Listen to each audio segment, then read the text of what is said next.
Hey, Marky Bilson here, and got this, a four-star point guard targeted by the Vols, announcing his top six. Is it going to be the Hokies? Is it going to be the Vols? Here we go. Jalen Cone, who's a four-star point guard targeted heavily by UT, announced Sunday his reclassification plans. He'll bump up from the class of 2020 and come at 2019. Remember, no Jordan Bone. Okay, what's going to happen with the Vols? He's going to go public with his decision on Thursday. He will commit from a list of schools including a lot of ACC schools: Boston College, Wake Forest, North Carolina State, Texas A&M, Virginia Tech, and Tennessee, and Virginia Tech going for the same product there for, people from back in the day, or for that matter, a regular Witten brothers. Remember? Sean Witten going to Virginia Tech, Jason Witten going to UT. That was a thing back in the day. Jalen Cone's 5'11". He weighs 163 pounds, kind of skinny. Walkertown, North Carolina is his hometown. He previously scheduled an official visit to see the Vols on May 10th after completing an official visit at Virginia Tech last week. He is the number 180, the overall player, the number 81 overall player, 11th best point guard, 4th best prospect in North Carolina, if you believe the 2020 24/7 Sports Composite rankings. Remember, I say don't buy that much on recruiting rankings and such, but still, this is kind of intriguing. Do you go to Virginia Tech or do you go to Tennessee? Cone, listen to me, I cannot talk. Cone, after the reclassification opportunity, the thing here, he has visited Virginia Tech, but he was initially recruited by Buzz Williams, so that's how both Texas A&M and Virginia Tech can be in the mix. Hokies hired Mike Young from Wofford, and Young kept Christian Weber from Buzz Williams' staff. He had a very young staff, did Buzz Williams, remember.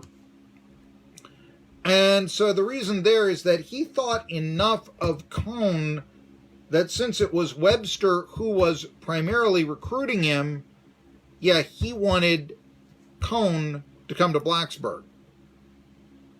Now, Cone was hosted by Tennessee. He's a three-star power forward. He's from Finland. Remember, you gotta go. And actually, he's from Finland by way of Maryland, okay? But I went to Bishop Walsh School. Vols need post players. We know that. So, why do they need post players? Because they don't have Grant Williams. Because they don't have Admiral Schofield. Where could they grow in the draft? Okay, here's some things. I'm from the same 24/7 articles here. Let's see here. Jordan Bone, a lot of people are talking. I think now it's pretty much, although I really think that that's a lot of wishful thinking from Tennessee fans, and I'll tell you why. Although you have until May 29th to say, no, I'm coming back, and the draft is June the 20th, some of these projections for Bone and Williams are pretty flattering.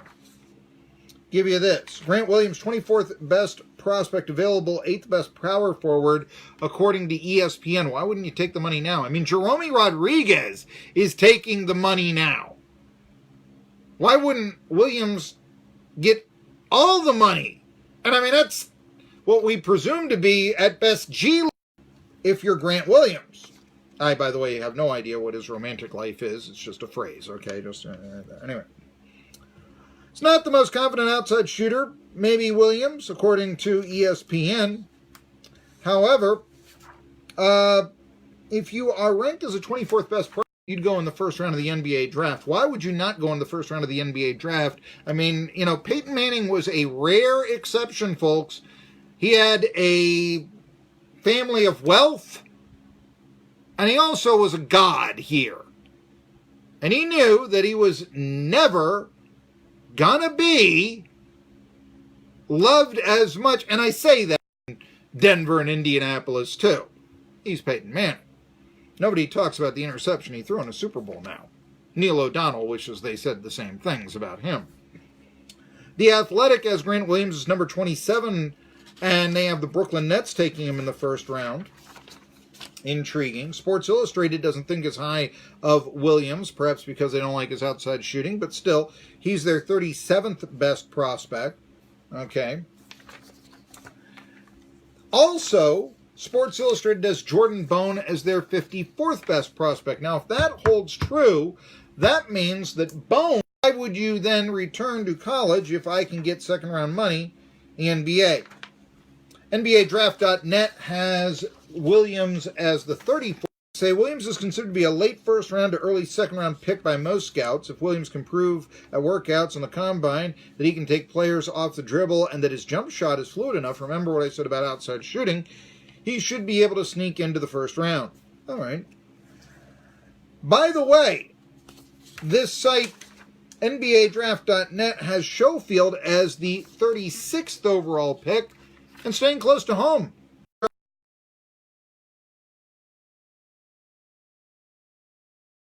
Draft.net says, Schofield climbed NBA draft boards after a stellar senior year. The kid can shoot it. His range is explosive getting to the rim. He's got the physique to keep pace in the NBA right now.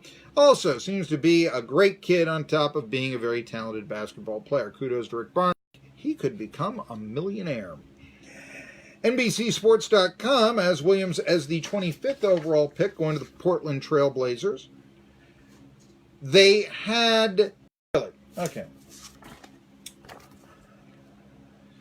Talking a little baseball, of course, I mentioned the Braves. We're getting highlights from the Braves. They did sweep the Marlins this week. Did it in 10 innings. Bullpen may have faltered late as the Marlins tied it late. But even so, Braves were able to pull it out in extra innings, and they sweep the lowly Marlins, which is what you're supposed to do. So they stay in the race in the NL East. Not that they really could come out of it. I mean, are the Marlins out of it? You can ask that. Yeah, they are. Okay, I think the ball game. Yes, here we go. And Nick Markakis actually went yard yesterday in one score.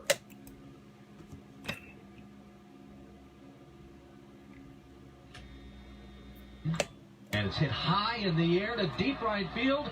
Got a chance to go. Anderson at the wall. It is gone. Nick Markakis plates the first run of the game. A high fly ball that got out to right, and it's 1-0 Atlanta. Then Ender Inciarte got a double to give the Braves the victory. They'd go on to win at 3-1. This made it 2-1. An insurance run won at 3-1. Atlanta now. We get the standings, please? Thank you. National League, Senior Circuit. What do you say? Come on, guys. All right, the Braves now are in second place as the Mets had a bad weekend, and they are now only a game and a half back of the Red Quakers, who at 19-14 lead the NL East. Braves are 18-16. Mets, who had on Friday were actually in second place, a game ahead of the Braves. They are now 2 games back after being swept this weekend. 16-18 is the Mets record, and the Nationals aren't doing all that well either at 14-19. Of course, the Marlins, just forget about them, 9-24, and they are 10 games out of first already. What about the wild cards, Marky? How do teams rank for the wild cards as it stands right now in the NL? It would be, the leaders of the wild cards are the Cardinals and the Diamondbacks, and the Braves are currently 2 games out of a wild card, 1.5 back of first place. Phillies, charming attendance stories. He says Blue Jays, who because of their pitching are playing much better baseball than anyone would have thought for a team otherwise semi-tanking. They're down 33%. I mentioned the Marlins drew 11,000, and that was their biggest crowd of the weekend. They did it on Sunday. Giants, who have drawn 3 million fans in 18 of the last 20 seasons, they're down 17% because they've done nothing to improve an old, bad team, according to Bill Madden, New York Daily News. Archie Bunker's newspaper. No, not really more. Rays, best record in baseball for most of April. The house is routinely 3/4 filled. Now, the Rays have always struggled to draw fans, but come on. Even, 3/4, not even half capacity. Marlins want to know where Christian and more. We'll talk a little bit more about this when Tri-City Sports Now returns. I am going to talk to SoCon John Hooper at 1:30. And we'll try to keep you abreast of what's going on in Dover, Delaware as well.